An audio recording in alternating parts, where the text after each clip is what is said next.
പറ്റിച്ചതിൽ ഏറ്റവും പ്രശസ്തരായ ആളാരായിരിക്കും? മമ്മൂട്ടിയെ വലതുവശത്തിനെ പറ്റിക്കാനാണ് എളുപ്പം, ഇടതുവശത്തിനെ പറ്റിക്കാനാണ് എളുപ്പം? ചീഫ് വിപ്പായിരുന്ന PC ജോർജിന് ഇപ്പോഴും ലിസ്റ്റിൽ ആവനാഴിയിൽ ചില ആളുകളെ ലക്ഷ്യം നമ്മൾ വെക്കുന്നുണ്ട്. ഞാൻ ചെയ്തുകൊണ്ടിരിക്കുന്ന പ്രോഗ്രാം തരികിട കഴിഞ്ഞ ആഴ്ച പോലും ഉണ്ടായ സംഭവം എന്നുള്ളത് അവസാനം നമ്മൾ വിട്ടെറിഞ്ഞ് പോവേണ്ടി വന്നു. യഥാർത്ഥത്തിൽ മാസ്ക് കണ്ടുപിടിച്ച നമുക്ക് വേണ്ടിയെന്ന് നമ്മൾ പറയും. നിങ്ങളുടെ ഈ പരിപാടിയൊന്നും നടക്കില്ല, ഞാൻ ഇതൊന്ന് സൈൻ ചെയ്ത് തരികയില്ല, നിങ്ങളിത് TV കാണിക്കുകയും ചെയ്യരുത്. ഞാൻ കുടിച്ച നാരങ്ങ വെള്ളത്തിന് കൽപ്പൊന്നുമില്ല. റാങ്ക് ഷോ ചെയ്തുകൊണ്ടിരിക്കുന്ന ഒരു RJ-ക്ക് ഒരു ഷോയിൽ പാകപ്പഴ സംഭവിച്ചു.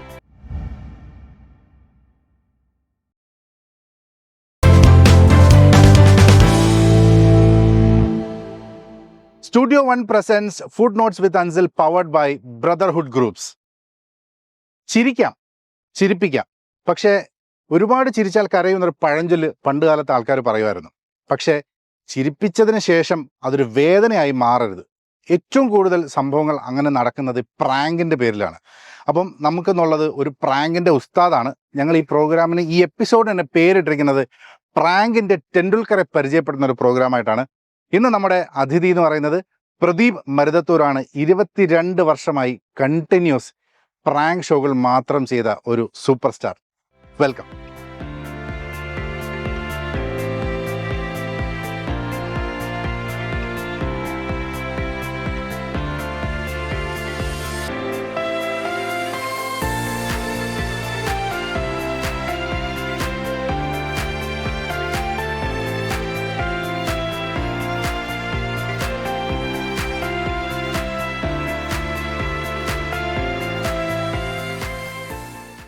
Ladies and gentlemen, Pradeep Maruthathur Malayali മനസ്സിനെ പറ്റിച്ച് ചിരിപ്പിക്കുന്ന ഒരു എന്താ പറയുക, കഴിഞ്ഞ 22 വർഷത്തെ ഇതിൽ ജൈത്ര യാത്രയാണ് എന്താണ് ഈ പറ്റിക്കൽ പ്രോഗ്രാമിലൂടെ ചേട്ടൻ നടത്തി വന്നുകൊണ്ടിരിക്കുന്നത്.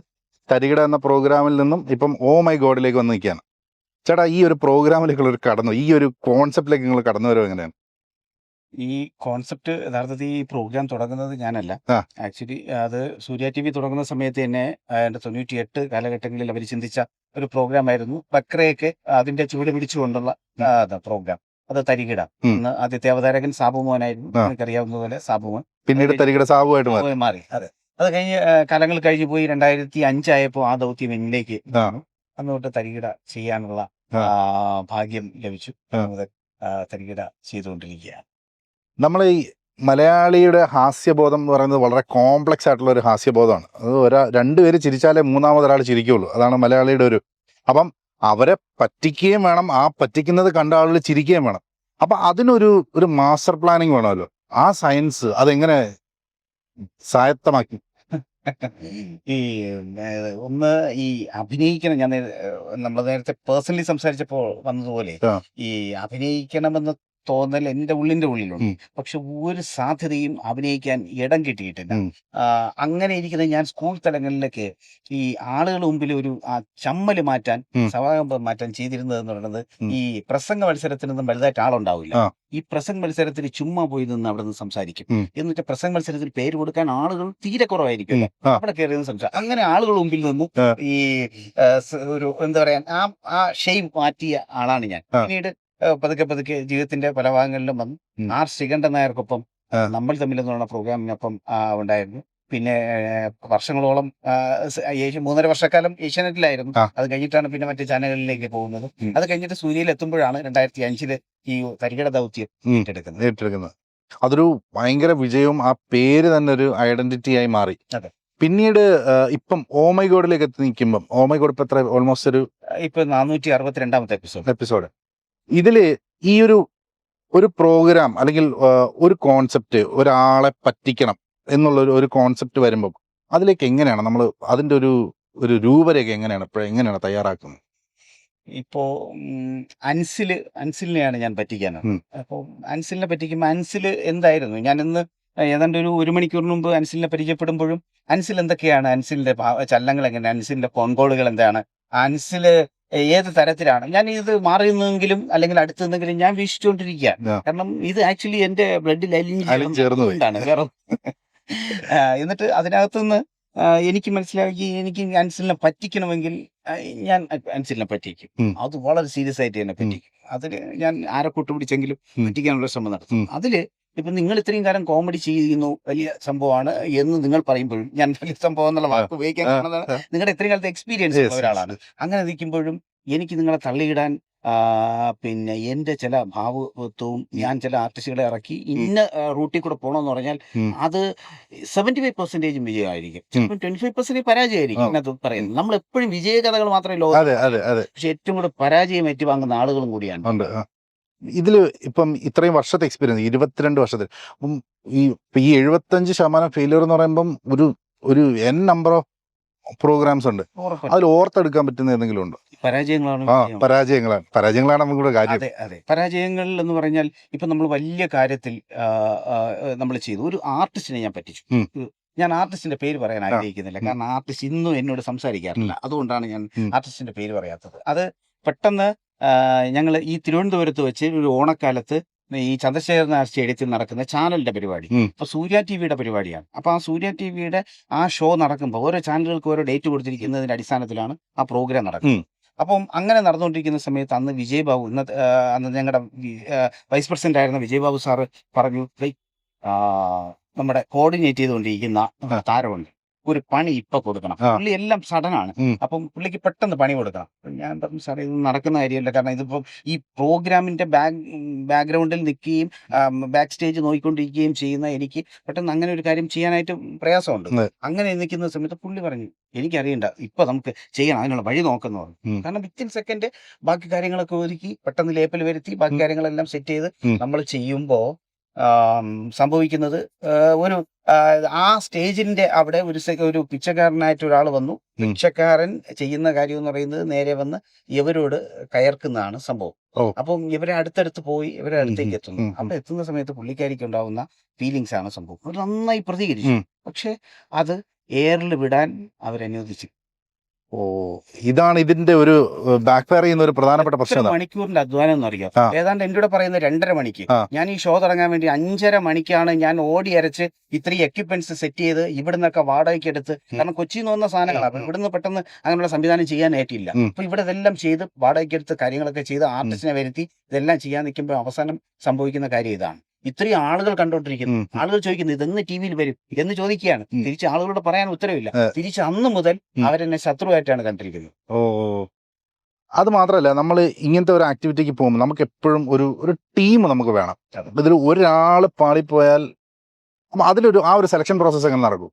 അത് തീർച്ചയായും, കാരണം ഇപ്പൊ എക്സാമ്പിൾ എന്നുള്ളത് നമ്മൾ യങ്സ്റ്റേഴ്സ് ആയിരിക്കും, അല്ലെങ്കിൽ ഒരു 20-നും 40-നും ഇടയ്ക്കുള്ള ആളുകളെ ആയിരിക്കുമല്ലോ നമ്മൾ കൂടുതലും ചൂസ് ചെയ്യുന്നത്. അപ്പം അതില് ഇപ്പം കൂടുതലും അങ്ങനെയുള്ള സബ്ജക്റ്റുകളിൽ ഏറ്റവും കൂടുതൽ ഓടുന്നത് ഇപ്പൊ ഇന്നത്തെ കാലഘട്ടത്തിൽ യൂട്യൂബിൽ ഓടുന്ന വിഷയങ്ങൾക്കാണ് നമ്മൾ പ്രാധാന്യം കൊടുക്കുന്നത്. അല്ലാതെ ഉള്ള വലിയ ഗൗരവകരമായ വിഷയങ്ങൾ നമ്മൾ എടുത്തിട്ടൊന്നും യാതൊരു കാര്യം, ടെലിവിഷൻ അല്ല, യൂട്യൂബ് കാലഘട്ടം. അപ്പൊ അതുകൊണ്ട് തന്നെ അങ്ങനെയുള്ള ചില അല്പം പിന്നെ ഇന്നത്തെ ആളുകൾക്ക് രസിക്കുന്ന തരത്തിലുള്ള വിഷയങ്ങൾ നമ്മൾ അതിനകത്ത് കൃത്യമായി കയറ്റാൻ നോക്കാറുണ്ട്. അപ്പൊ അതിന് അനുസരിച്ചുള്ള കഥാപാത്രങ്ങളായി ചെയ്യാൻ അതനുസരിച്ചുള്ള പക്വതയുള്ള ആളുകൾ, ഇപ്പൊ പ്രായം കൂട്ടണമെങ്കിലും കുറയ്ക്കണമെങ്കിലും ചെയ്യാൻ പറ്റിയ ആളുകളുണ്ടാവും. അത് നമ്മുടെ കയ്യിൽ ഉള്ളതാണ് നമ്മുടെ വിജയം. വൺസ് ഫേസ് ഐഡന്റിറ്റി ആയി കഴിഞ്ഞാൽ പിന്നെ ഇത് വർക്ക്ഔട്ട് ആവില്ല. പിന്നെ ഈ സാബുവൊക്കെ എത്രയോ മാസ്കിന്റെ പേരിൽ യഥാർത്ഥത്തിൽ മാസ്ക് കണ്ടുപിടിച്ച നമുക്ക് വേണ്ടി എന്ന് നമ്മൾ പറയും.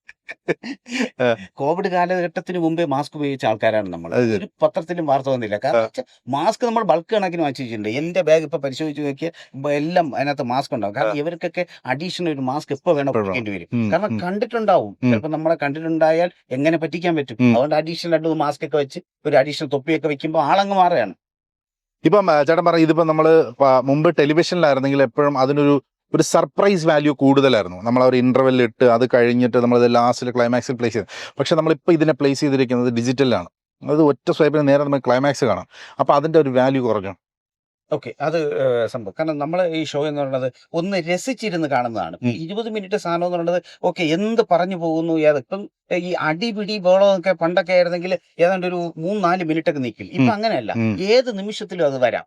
ആ ബിൽഡപ്പ് നമ്മൾ കൊടുക്കുന്നത് കൊണ്ടാണ് ഈ ഷോ കൂടുതൽ സമയം ആളുകൾ കാണുന്നത്. അല്ലെങ്കിൽ ആളുകൾ എസ്കേപ്പ് ചെയ്ത് പോകുന്നത് നമുക്കറിയാൻ പറ്റും.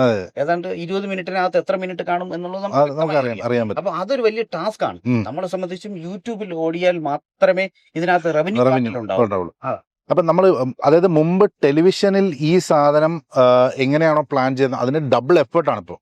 അതെ അല്ലേ? അതെ തീർച്ചയായിട്ടും അപ്പം ഈ ഓരോ ആളുകൾ ചേട്ടനെ എങ്ങനെയാണ് സമീപിക്കുക?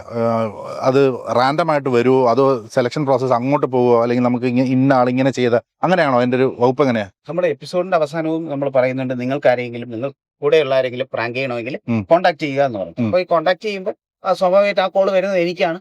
അപ്പം ഈ വരുമ്പം ആളിന്റെ പേര്, ഡീറ്റെയിൽസ്, ഉം. അഡ്രസ്സ്, ഫോട്ടോ, ഇതെല്ലാം പ്രാങ്ക് ചെയ്യേണ്ട ആളിന്റെയും ഉം. പ്ലാൻ ചെയ്യുന്ന ആളിന്റെയും ഡീറ്റെയിൽസ് അയച്ചു തരും. ഉം. ഇത് കഴിഞ്ഞിട്ട് നമ്മൾ തിരിച്ച് അവരെ വിളിക്കും. ഉം. വിളിച്ച് അവരെ എന്തൊക്കെ വിശേഷങ്ങളും അന്വേഷിക്കും. അത് കഴിഞ്ഞിട്ട് നമ്മുടെ ലോക്കലി ഉള്ള ഒരു അന്വേഷണം നടത്തും. ഉം. നമ്മൾ ആരെങ്കിലും വിട്ട് അന്വേഷിക്കും. ഉം. ആളെങ്ങനെയാണ്, ക്യാരക്ടർ എങ്ങനെയുണ്ട്, നിങ്ങളാണ് നമ്മൾ അപ്രോച്ച് ചെയ്തെങ്കിൽ നിങ്ങളുടെ ഫ്രണ്ട്സിനെ വിളിക്കും. ഉം. വിളിച്ചിട്ട് ചോദിക്കും, പുള്ളിക്കാരൻ വല്ല പ്രശ്നമുണ്ടോ, ആ. പോലീസ് സ്റ്റേഷനിൽ എന്തെങ്കിലും കേസുണ്ടോ, ആ. വഴക്കുണ്ടോ എന്നൊക്കെ നമ്മൾ ചുമ്മാ ചോദിക്കും. ഉം. അപ്പൊ ചോദിക്കുമ്പോൾ ആളിനെ കുറിച്ചുള്ള ഡീറ്റെയിൽസ് നമുക്ക് കിട്ടും. ഉം. ഉം. പിന്നെ ആള് നേരെ വിളിച്ച് ഓഫീസിൽ വിളിച്ചു വരുത്തി നമ്മളൊന്ന് ഡിസ്കഷൻ നടക്കുമ്പോൾ ആള് വ്യക്തമായി പറയും, പ്രാങ്ക് ചെയ്യേണ്ട ആളിനെ കുറിച്ചുള്ളതും പറയും, ഉം. പുള്ളിയുടെ മനസ്സിലിരിപ്പും പറയും. അപ്പോൾ അതിൽ നിന്ന് കൃത്യമായി നമുക്ക് കൊണ്ടുപോകാം. ഇത് അതിനപ്പുറം നമ്മൾ ഈ ഇപ്പം നേരത്തെ ശത്രുക്കളാവെന്ന് പറഞ്ഞല്ലോ, അതായത് നമ്മുടെ ഒരു ഈഗോ ഹേർട്ട് ആവുക എന്ന് പറഞ്ഞാൽ അത് ഒരു വളരെ ചെറിയൊരു കാര്യം മതി. ആ ഈഗോ ഹേർട്ടായി കഴിഞ്ഞാൽ ഐദർ നമ്മളുമായിട്ട് പിന്നെ മിണ്ടാതാവാം, അല്ലെങ്കിൽ നമ്മുടെ ശത്രുവാവാം, പിന്നെ വേണമെങ്കിൽ അതിനൊരു പ്രതികാരവും അവൻ എൻ്റെ അടുത്ത് അങ്ങനെ ചെയ്തു. അങ്ങനെ നോക്കുമ്പോൾ ശത്രുക്കൾ ഉണ്ടായിട്ടുണ്ടോ? ഉണ്ടായിട്ടുണ്ടോ എന്നൊരു ചോദ്യത്തിനകത്ത് തന്നെ ഉണ്ടായിട്ടുണ്ട് എന്നുള്ളത് 100% ഉണ്ടായിട്ടുണ്ട്. കാരണം ഇതിനകത്ത് ആളുകൾക്ക് പിന്നെയും അത് പണ്ട് ചാനലിൽ ചെയ്തുകൊണ്ടിരിക്കുന്ന സമയത്താണ് കൂടുതലും അത് ഉണ്ടായിട്ടുള്ളത്. കാരണം അവർക്ക് അത് അറിയില്ല. ബോധപൂർവം അവരെ പറ്റിച്ചു എന്നുള്ളൊരു ചില സംഭവങ്ങൾ. പിന്നെ പ്രത്യേകിച്ച് അവരുടെ പ്രതികരണത്തിൽ ചില ഭാഷകൾ ഉപയോഗിച്ചതാണ് പിന്നീട് ഇത് ടി വിയിൽ വരാത്തത്. കാരണം ഇത് എന്ത് വിടുമെന്ന് അറിയണല്ലോ, ഇതെല്ലാം കട്ട് ചെയ്യാതെ വിട്ടാൽ, കാരണം ഞാൻ ജീവിച്ചിരുന്നിട്ട് കാര്യമില്ല എന്നൊരു ചിലമാടുണ്ട്. കാരണം ഞാൻ അങ്ങനെ നമ്മൾ കാണിച്ചിട്ട് എല്ലാം കൂവടിച്ചേ വിട്ടിട്ടുണ്ട്, അല്ലാതെ ഒരിക്കലും നമ്മളെല്ലാം ഓപ്പൺ ആയിട്ട് നമ്മൾ വിട്ടിട്ടേ ഇല്ല. ഇപ്പം പണ്ട് കാലത്ത് ഈ പറഞ്ഞ പോലെ നമ്മൾ തരികിട അങ്ങനെ കുറെ പ്രോഗ്രാമിന്റെ ഗുലുമാല് അങ്ങനെ ലിസ്റ്റ് എടുത്ത് വന്നു കഴിഞ്ഞാൽ ഇപ്പം പല പേരുകളിൽ യൂട്യൂബിൽ പുതിയ പിള്ളേർ പ്രാങ്ക് എന്നാണ് പണ്ട് പറ്റിക്കൽ പരിപാടി എന്നുള്ളതിന് ഇപ്പൊ പ്രാങ്ക് എന്നുള്ള ഒറ്റ പേരിൽ അത് എന്ത് സംഭവിച്ചാലും പ്രാങ്ക് ആണെന്ന് പറയും. അപ്പം അതിനൊരു ഈ പറഞ്ഞ പോലെ നമ്മുടെ ഒരു സൈക്കോളജിക്കലി നമ്മളൊരാളെ ഹേർട്ട് ചെയ്യാതെ ഇത് നമ്മളത് ഓപ്പറേറ്റ് ചെയ്യണം. അപ്പൊ അതിനൊരു മാർഗരേഖ അങ്ങനെ എന്തെങ്കിലും ഉണ്ടോ? ഉണ്ട്, കൃത്യമായിട്ടുണ്ട്. കാരണം പണ്ട് നമുക്ക് ഞങ്ങള് പണ്ട് തരികിട ചെയ്യുന്ന സമയത്ത് പെട്ടെന്ന് പോയിട്ട് ഒരു നെടുമങ്ങാട് പോലത്തെ ഒരു ഗ്രാമപ്രദേശത്ത് പോയി പെട്ടെന്ന് ഒരു വണ്ടി കൊണ്ട് അങ്ങോട്ട് പോകുമ്പോൾ വണ്ടി നോക്കും. അപ്പൊ ഈ ചേട്ടൻ കുഴപ്പമില്ല. അത് കഴിഞ്ഞിട്ട് ഞങ്ങൾ അവിടെ പോയിട്ട് തിരിച്ച് അവിടെ കൊണ്ടുവന്ന് വണ്ടി ചവിട്ടും. കുറച്ചു ദൂരം കഴിഞ്ഞിട്ട് വണ്ടി തിരിച്ചിട്ട് അവിടെ കൊണ്ടിടും. ഇട്ടിട്ട് അവിടുന്ന് ഇറങ്ങി രണ്ടുപേരിറങ്ങി നമ്മൾ ഇങ്ങോട്ട് വന്ന് വെള്ളം കുടിക്കും. എന്നിട്ട് ഞാനായിരിക്കും കൂടുതൽ നാരങ്ങ വെള്ളം കുടിക്കും. ഞാൻ കുടിച്ച നാരങ്ങ വെള്ളത്തിന് കുഴപ്പമൊന്നുമില്ല. കാരണം ഒരുപാട് കടകളിൽ കയറിയ നാരങ്ങ വെള്ളം. അപ്പൊ നാരങ്ങ വെള്ളം കുടിച്ചു കഴിഞ്ഞ് നോക്കുമ്പോൾ ഈ ചേട്ടന്റെ ഡീറ്റെയിൽസ് ആ സമയത്ത് ഞാൻ വർത്തമാനം പറഞ്ഞുകൊണ്ടിരിക്കുന്നു. ആ ചേട്ടാ, ഇവിടെ നെടുമങ്ങാട് എപ്പോഴും ബസ് ഇല്ല. അപ്പൊ എപ്പോഴും ബസ് ഉണ്ട്, വൈകിട്ട് 4 മണിക്കൊക്കെ ഉള്ളൂ എന്നൊക്കെ പുള്ളി പറയും. പുള്ളി പറയുമ്പോ അപ്പൊ വർത്തമാനം പറയും. ഓക്കെ, രണ്ട് എത്തി വലിഞ്ഞ് നോക്കും. എനിക്ക് കയ്യോ കാലോ എന്തെങ്കിലും ബുദ്ധിമുട്ടുണ്ടോ? ഇല്ല, കുഴപ്പമില്ല. പിന്നെ ശാരീരികമായി വേറെ എന്തെങ്കിലും ബുദ്ധിമുട്ടുണ്ടോ നോക്കും. ഇത്രയും കാര്യങ്ങൾ ഓക്കെ എന്ന് കണ്ടു കഴിഞ്ഞാലായിരുന്നു പണ്ട് നമ്മൾ പ്രോഗ്രാം ചെയ്തത്. പിന്നെ വരുന്നതൊക്കെ ദൈവം സഹായിച്ച് വേറെ ബുദ്ധിമുട്ടുകളായിട്ടൊന്നും വന്നിട്ടില്ല. അല്ലാതെയുള്ള പ്രതികരണങ്ങളും ചിലത് താന്നു പോവും, ചിലത് ഹൈ ആയിട്ട് പോവും. അതാണ് അതിന്റെ സിസ്റ്റം. പക്ഷെ ഇപ്പൊ നമ്മൾ കാര്യങ്ങൾ മാറി. ഇപ്പൊ നമുക്ക് പെട്ടെന്ന് എടുത്തു ചാടി നമ്മൾ ഒരാളെ പറ്റിക്കാനായിട്ട് സാധിക്കില്ല. അതിന് നമ്മൾ ചെയ്യുന്നതാണ്, നമ്മൾ നമ്മളൊരു മാർഗരേഖ നമ്മൾ എഴുതി വാങ്ങും. അതിനു മുമ്പ് കാരണം ഇദ്ദേഹത്തിന് എന്തെങ്കിലും തരത്തിലുള്ള അസുഖങ്ങളുണ്ടോ, മുമ്പ് പിന്നെ ഇത് ആരുടെ അടുത്താണ് എഴുതി വാങ്ങുന്നത്? ഈ പ്രാങ്ക് പ്ലാൻ ചെയ്യുന്ന ആളിന്റെ നിന്ന് കമ്പനി എഴുതി വാങ്ങുന്നതാണ്. കേരള കൗമുദി എഴുതി വാങ്ങുന്ന പ്രൊസീജിയറാണ്. അപ്പൊ അതിനകത്ത് നിങ്ങൾക്ക് എന്തെങ്കിലും തരത്തിലുള്ള അസുഖങ്ങളുണ്ടെങ്കിൽ ആ വിവരങ്ങൾ എന്തൊക്കെയാണ്, പിന്നെ കാരണം ഇത് എന്തെങ്കിലും പ്രാങ്ക് ചെയ്തു, അത് കഴിഞ്ഞിട്ട് അവർക്ക് എന്തെങ്കിലും വിഷമം ഉണ്ടായി, അത് നിങ്ങൾക്ക് സോൾവ് ചെയ്യാനായിട്ട് സാധിക്കുമോ, ഈ വിവരങ്ങളെല്ലാം അവരെന്ന് എഴുതി വാങ്ങും. അപ്പൊ ഉത്തരവാദിത്തം അയാളെ ഏറ്റെടുക്കണം. അതത്രേ ഉള്ളൂ. ഇത് നമുക്ക് ഏറ്റെടുക്കാൻ പറ്റില്ല. പിന്നെ ഞങ്ങൾ ആദ്യമായിട്ടാണ് ഷോയിൽ വെച്ചാണ് കാണുന്നത് പാർട്ടിയെ. നമുക്ക് അറിയാൻ പറ്റില്ല. ചിലപ്പോ അങ്ങനെ ഈ തലയിറങ്ങി വീഴുന്ന ഒരാളാണെങ്കിൽ, ചെറിയ കാര്യത്തിന് വേണ്ടി ടെൻഷൻ അടിച്ച് തലയിറങ്ങി വീഴുന്ന ഒരാളാണെങ്കിൽ ഈ ഷോയിൽ വന്ന് തലയിറങ്ങി വീണാൽ ആരെ ഉത്തരം പറയുന്നത്? അതുകൊണ്ടാണ് ഇത് എഴുതി വാങ്ങുന്നത്. അതുപോലെ ഞാനിപ്പോ ചോദിച്ചതിനകത്ത് വീണ്ടും കൊണ്ടുവച്ചു, അത് 1800 എപ്പിസോഡ് ടെലികാസ്റ്റ് ആയി. ടെലികാസ്റ്റ് ചെയ്യാത്ത എത്ര എപ്പിസോഡ്? ഞാൻ പറഞ്ഞില്ലേ, അതാണ് ഞാൻ നേരത്തെ പറഞ്ഞത്. അതിന് നമ്പർ ഉണ്ടോ? നമ്പറില്ല. നമ്പറൊന്നും കയ്യില്ല. ഇത് കളഞ്ഞു തന്നെ. ഈ ആളുകളെ ഇത് നമ്മളെ പിടിക്കുന്ന എപ്പിസോഡുകൾ എല്ലാം റെഡിയാക്കി വെച്ച് ആദ്യത്തെ 10 മിനിറ്റ് പ്രോഗ്രാം പോകും. 10 മിനിറ്റ് അല്ലല്ലോ ടെലികാസ്റ്റ്. പ്രോഗ്രാം എന്ന് പറയുന്നത് ഏതാണ്ട് ചിലപ്പോൾ ഒരു 1.5 മണിക്കൂർ കണ്ടന്റ് ഉണ്ടാവണം, 2 മണിക്കൂർ കണ്ടന്റ് ഉണ്ടാവും, ചിലപ്പോൾ 3/4 മണിക്കൂർ ഉണ്ടാവും. അതിൽ നിന്നാണ് 20 മിനിറ്റിലേക്ക് എത്തുന്നത്. പക്ഷെ 10 മിനിറ്റിനകത്ത് വെച്ച് പിടിച്ചാൽ അല്ലെങ്കിൽ 20 മിനിറ്റിനകത്ത് വെച്ച് പിടിച്ചാൽ ടെലികാസ്റ്റ് ചെയ്യാൻ പറ്റില്ല. ഉം. അവിടെ വെച്ച് പിടിച്ചാൽ പിടിച്ചത് ഞാൻ. ഉം, ഉം. അതുപോലെ ഇപ്പം ഈ നേരത്തെ പറഞ്ഞ പോലെ ഇപ്പം എല്ലാം ഓക്കെ ആയിരുന്നു, എല്ലാം സമ്മതിച്ചു, നമുക്ക് ചെയ്യാം, നമുക്ക് ഇതെല്ലാം എക്സിക്യൂട്ട് ചെയ്യാം എന്നൊക്കെ പറഞ്ഞ് സമ്മതിച്ചിട്ട് ഇത് എക്സിക്യൂട്ട് ചെയ്ത് കഴിഞ്ഞു. വൺസ് ഷൂട്ട് ചെയ്ത് കഴിഞ്ഞു. ഷൂട്ട് ചെയ്ത് കഴിഞ്ഞതിന് ശേഷം വേണ്ട. ഉണ്ട്. അത് നിങ്ങൾ ഈ പറഞ്ഞ അങ്ങനെയുള്ള കേസുകൾ വരാറുണ്ട്. എല്ലാം കഴിഞ്ഞ് ഭാര്യയും ഭർത്താവും കൂടെ സമ്മതിച്ച് എല്ലാം പോയി. വീട്ടിൽ പോയി ഇരുന്നിട്ട് ഇവർ ഇതിനെക്കുറിച്ച് പോസ്റ്റ്മോർട്ടം ചെയ്യും. ആ, പോസ്റ്റ്മോർട്ടം ചെയ്ത് അങ്ങനെ വരുമ്പോൾ ഇത് ടി വിയിൽ വന്നാൽ ഞാൻ മറ്റേ നിങ്ങളെ അമ്മാവനെ കുറിച്ച് പറഞ്ഞ് ആ, ഈ അമ്മാവൻ കൂടെ താമസിക്കും. ആ, ആ, അത് അവന്മാർ അതുപോലെ എടുത്ത് കൊടുക്കുകയും ചെയ്യും. ആ. റീലൊക്കെ അവന്മാർ അത് തന്നെ കയറ്റും ഉം, എന്ന് പറയും. ആ. സംഗതി കുറെ കഴിയുമ്പോൾ രാത്രി എന്നെ വിളിക്കും. ചേട്ടാ മറ്റേ സംഗതി ടി വിയിൽ കാണിക്കാതിരിക്കാൻ എന്ത് ചെയ്യാൻ പറ്റും? ആ. ഒന്നും ചെയ്യാതിരിക്കാൻ പറ്റില്ല. ആ. കാരണം ഇത് എത്ര പൈസ അടച്ചാലും പറ്റില്ല. കാരണം നമ്മൾ ഇത്രയും പേരുടെ എഫേർട്ടാണ്. അത് മാത്രം എഴുതി തന്നിരിക്കുകയാണ്. എഴുതി തന്നിരിക്കുകയാണ്. എല്ലാം പൂർണ്ണമായി ഉത്തരവാദിത്തം അവർ എഴുതി തന്നിരിക്കുകയാണ്. പിന്നെ അവസാനം കൈ ഓഫീസിൽ വന്നിരിക്കുക, കൈയും കാലും പിടിക്കുക, ഓ. പിന്നെ ഇങ്ങനെ തുടങ്ങിയിട്ടുള്ള കുറേ അഭ്യാസങ്ങളിലൂടെ പുറത്താണ് പിന്നെ കാര്യങ്ങൾ പോകുന്നത്.